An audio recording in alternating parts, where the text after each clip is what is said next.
নমস্কার সবাইকে, আমার আরও একটি রান্নার রেসিপিতে সবাইকে স্বাগত জানাচ্ছি। আজকে রান্না করব দই কাতলা। তার জন্য কাতলাগুলোকে লবণ হলুদ মাখিয়ে নিয়েছি। এখানে নিয়ে নিয়েছি গোটা গরম মশলা, শুকনো লঙ্কা। এখানে আমি নিয়েছি পোস্ত আর কাজু বাদাম একসঙ্গে বেটে নিয়েছি। এখানে টক দই ফেটিয়ে নিয়েছি। এখানে টমেটো পেস্ট, এখানে পেঁয়াজের পেস্ট, আর এখানে আদা রসুনের পেস্ট। এই টক দইয়ের মধ্যে দেখুন একটু দিলাম রেড চিলি পাউডার, একটু ধনিয়ার গুঁড়ো, একটু জিরের গুঁড়ো। এটা দিয়ে আবার এটাকে ভালো করে আরেকটু ফেটিয়ে রেখে দেবো। দেখুন এখানে আমি রেডি করে নিয়েছি। এখানে আমি হলুদের গুঁড়ো ব্যবহার করব না। তো প্রথমে মাছগুলোকে আমি সুন্দর করে ভেজে নিচ্ছি। তো কড়াইতে আমি মাছগুলোকে দিয়ে দিয়েছি। এবার মাছগুলো ভালো করে ভেজে নেব।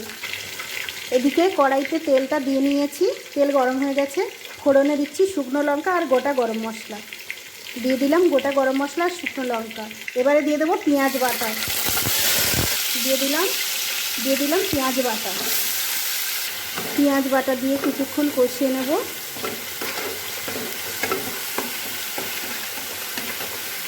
এবারে এর মধ্যে দিয়ে দিচ্ছি আদা রসুনের পেস্ট।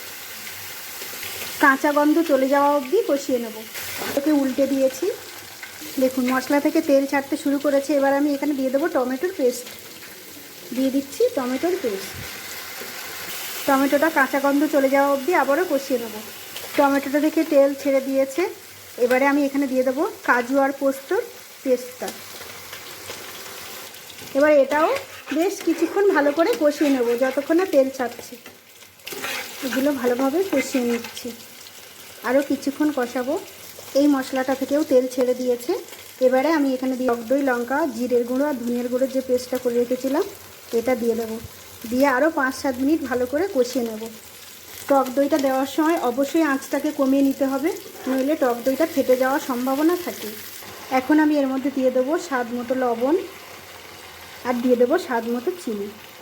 চিনি কম বেশি করা যায়। যারা একটু বেশি মিষ্টি খায় একটু বেশি দেবে, যারা কম খায় তারা কম দেবে, আর যারা খায় না তারা দেবে না। মশলা থেকে তেল ছাড়তে শুরু করেছে, কিন্তু এখনও আরও একটু কষতে হবে।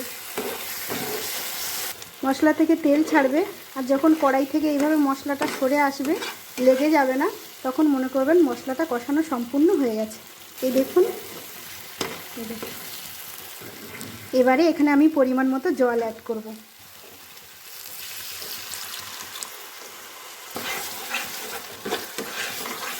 আরও একটু জল দিতে হবে। দিয়ে দিয়েছি পরিমাণ মতো জল। একটু ফুটতে দেব। এটা ফুটে গেছে। এবার এখানে আমি মাছগুলোকে দিয়ে দিচ্ছি। যে মাছগুলো ভেজে রেখেছিলাম সেইগুলো দিয়ে দেবো।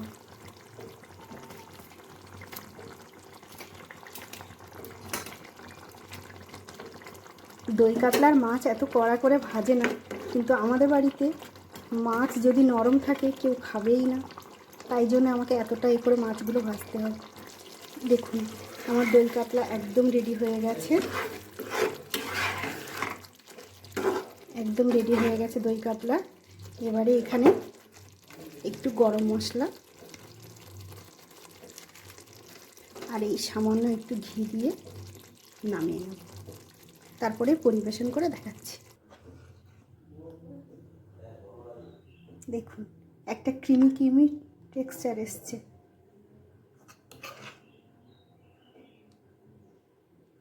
আপনারা তো অনেকে অনেক রকমভাবে করেন।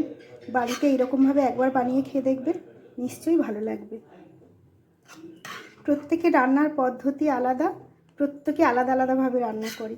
তো আমি চেষ্টা করি সবসময় একটু সহজভাবে করার। সব কিছু আমি এইভাবেই করি, বাড়িতে যেমনই করি তেমনভাবেই আপনাদেরকে দেখাই।